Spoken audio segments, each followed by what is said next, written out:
ओम गणेश हर हर महादेव। जैसे अमावस्यांत श्रावण माह अब शुरू होने वाला है और वह 25 जुलाई शुक्रवार से लेकर के 23 अगस्त शनिवार तक रहने वाला है। अब जहाँ पर ये अमावस्यांत श्रावण माह शुरू होगा तो वह आप पूरे सावन महीना का जो व्रत है, उपवास वगैरह है, उसके नीति नियम आदि है वो क्या है, आप चाहे तो श्रावण माह का उपवास वगैरह कैसे कर सकते हो, वह करने का फल क्या है, वही आज हमारा विषय रहेगा। तो अगर आपको यह विषय वीडियो पसंद आता है तो लाइक करें, शेयर करें, चैनल पर नए हो तो सब्सक्राइब करके घंटी का चिन्ह दबाइएगा। तो चलिए शुरू करते हैं। तो सबसे पहले ये जानना आवश्यक है, जरूरी है, जो भगवान शंकर ने सनत कुमारों को बताया था श्रावण माह के विषय में, वो ये था कि जिस माह में जो पूर्णिमा है वह श्रवण नक्षत्र युक्त आती है या होती है, इसी वजह से इस महीने का नाम हो गया श्रावण मास। दूसरा, जिस माह में सबसे अधिक सत्कर्मों को श्रवण करवाया जाए या श्रवण किया जाए, अर्थात जिस माह में भगवान की कथा वगैरह सब कुछ सुनना चाहिए और सुनना चाहिए, वह है श्रावण मास। फिर भगवान ने ये कहा कि 12 के 12 महीने में अगर कोई सबसे श्रेष्ठ कोई महीना है तो एकमात्र कौन सा है, वो है श्रावण माह। क्यों? क्योंकि यह एकमात्र ऐसा महीना है, कोई एक दिवस ऐसा नहीं है कि जिस दिन कोई विशेष त्योहार पर्व आदि ना हो। प्रतिपदा से लेकर के पूर्णिमा, पूर्णिमा से लेकर के अमावस्या तक जितने भी दिन है, जितने भी तिथियां हैं, सारे एक विशेष महत्वपूर्ण मतलब एक उसका महात्म्य दर्शित करती है।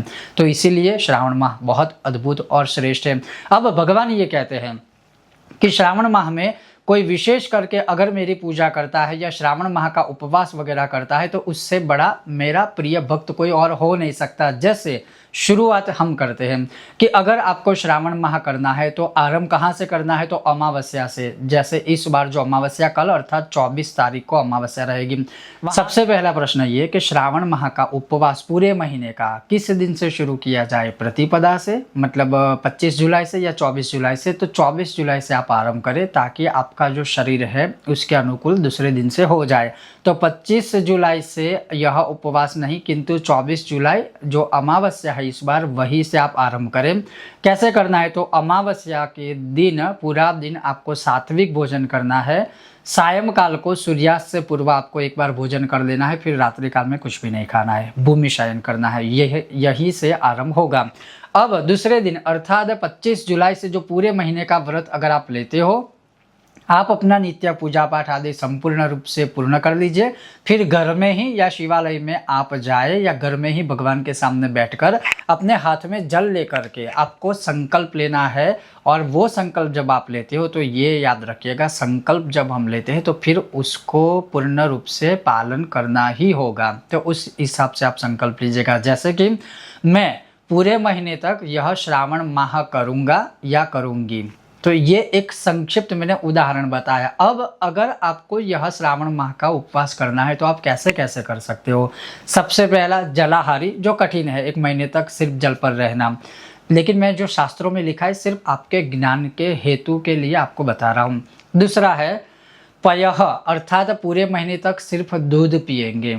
तीसरा है फलाहार, अर्थात पूरे महीने तक सिर्फ फल का ही आहार खाएंगे। लेकिन फलाहारी के नाम पे जो बाजार में सारी चीज़ें बिक रही है और जो लोग खाते हैं वो फलाहार में नहीं आता है। जैसे चिवड़ा जो फरारी करके मतलब सब खाते हैं या बेचते हैं। फिर उसी तरह से अभी तो नए नए फरारी पिज़्ज़ा एंड डोसा सब कुछ निकला है। मेरे कहने का तात्पर्य ये समझिए कि सिर्फ फलों का आहार ही कर सकते हैं, केवल फलाहार। ये तीसरा प्रकार है उपवास का पूरे महीने तक। चौथा प्रकार है नक्तभोजी। नक्तभोजी का मतलब है कि आप सूर्यास्त से करीब 45 या 48 मिनट तक, सूर्यास्त से पहले उसमें ही भोजन कर लेंगे। रात्रि काल में भोजन नहीं करेंगे, पूरा दिन कुछ नहीं खाएंगे। और नक्त भोजी के अंदर आप आलू है, साबूदाना है, फिर सामा है, और उसके अलावा जो फलाहार में हम सारी चीज़ें खाते हैं ना, वो शकरकंदी आदि है, वो सारी चीज़ें, या कंदमूल, ये जो सारी चीज़ें हैं जो फलाहार में खाई जाती है, फलाहार समझ के वो नक्त भोज कहा जाता है। और वो आप सूर्यास्त से पूर्व पूरे महीने तक खा सकते हो, उसके अलावा और कुछ खा नहीं सकते हो।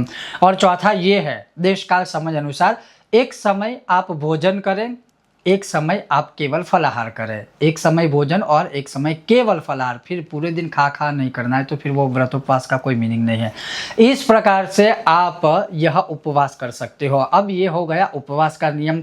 अब दूसरा ये है कि जब आप उपवास करते हो तो ऐसा नहीं है कि सिर्फ भूखा रहना वही भक्ति है, लेकिन आप भगवान शिव के स्तोत्र, भगवान शिव का मंत्र, भगवान शिव जी के लिए अनुष्ठान, भगवान शिव जी के लिए यज्ञ यागादि कर्म, भगवान शिव जी के लिए तर्पण आदि, ये सारी चीज़ें भी तो करनी चाहिए, तब जाके यह उपवास आपका सफल होगा। तो इसमें भगवान शिव जी का कोई भी मंत्र, भगवान शिव जी का कोई भी स्तोत्र, भगवान शिव जी के लिए अनुष्ठान, भगवान शिव जी के लिए जैसे लघु रुद्र है, जैसे रुद्राभिषेक है, जैसे 1,00,000 बेलपत्र का अनुष्ठान है, ऐसा कोई अनुष्ठान पूरे महीने के लिए आप ले सकते हो। और जैसे पंचामृत से अभिषेक आदि है वो आप कर सकते हो। तो कहने का तात्पर्य पूरा महीना अनुष्ठान भी साथ में करना है और पूरे महीने तक भूमि शयन करना है, अर्थात गद्दों के ऊपर नहीं लेकिन भूमि के ऊपर हाथ आप एक चद्दर की तरह कुछ बिछा सकते हो, या एक पूरा दर्भ का कुशा का आसन लंबा आता है उसके ऊपर सो सकते हो। तो ये एक ध्यान रखना है।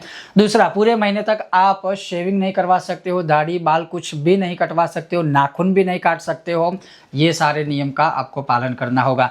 तीसरा, इसके अलावा जैसे ब्रह्मचर्य का पालन करना रहेगा, आपको जितना हो सके मौन रहना होगा, जितना हो सके उतना कम बोलना रहेगा, जितना हो सके उतना किसी की भी निंदा नहीं करनी है, किसी की भी नहीं, ना देवी देवता, ना कोई दूसरे भगवान, ना कोई साधु संत ब्राह्मण गौ माता, किसी इंसान की भी किसी भी की निंदा आदि नहीं करनी है।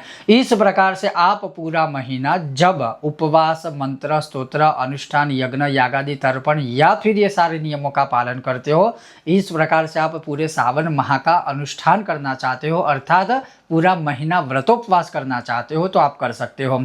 अब इसके अलावा और विशेष क्या है, तो जब आपने पूरे महीने का एक प्रकार का कोई एक संकल्प लेकर के पूरा महीना उपवास करने का निश्चय किया है, तो क्या हम दूसरा कोई साथ में व्रत कर सकते हैं?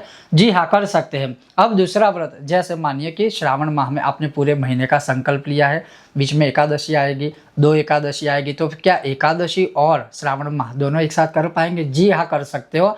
आपको संकल्प जो एक ऑलरेडी लिया है वो कंटिन्यू पूरे महीने रखना है, लेकिन जब आप एकादशी का व्रत करते हो तो उसमें संकल्प वगैरह कुछ मत लीजिए, लेकिन जो भगवान की पूजा उस दिन बताई है वो अवश्य कीजिए, ताकि वो भी इसमें कवर हो जाए। कहने का तात्पर्य ये है कि सावन माह में पूरे सारे महीने सारे व्रत वगैरह आएंगे, तो आपने तो ऑलरेडी पूरा महीना जो है संकल्प लिया है व्रत उपवास का, तो फिर आपको सभी व्रत उपवास आदि का फल प्राप्त होगा। दूसरा, एक जब आप श्रावण माह करते हो तो शंकर भगवान का ही कथन और वचन है कि श्रावण माह में अवश्य आपको पंचामृत पान करना चाहिए, अर्थात पंचामृत आप पी सकते हो, वो पीने से भगवान शिव की कृपा प्राप्त होती है। और लिखा है कि कैलाश में स्थित निवास मनुष्य करता है। इस प्रकार से आप पूरे महीने का व्रतोपवास आदि कर सकते हो।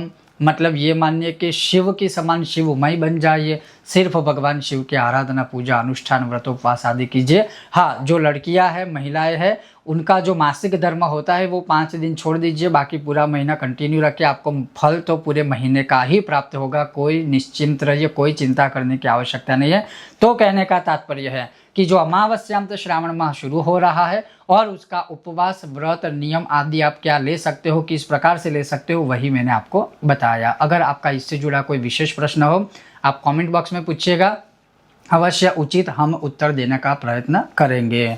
ओम गणेश, हर हर महादेव। और पवित्र शुरू हो रहे श्रावण माह की आप सबको मेरी ओर से बहुत सारी शुभकामनाएं। ओम गणेश, हर हर महादेव।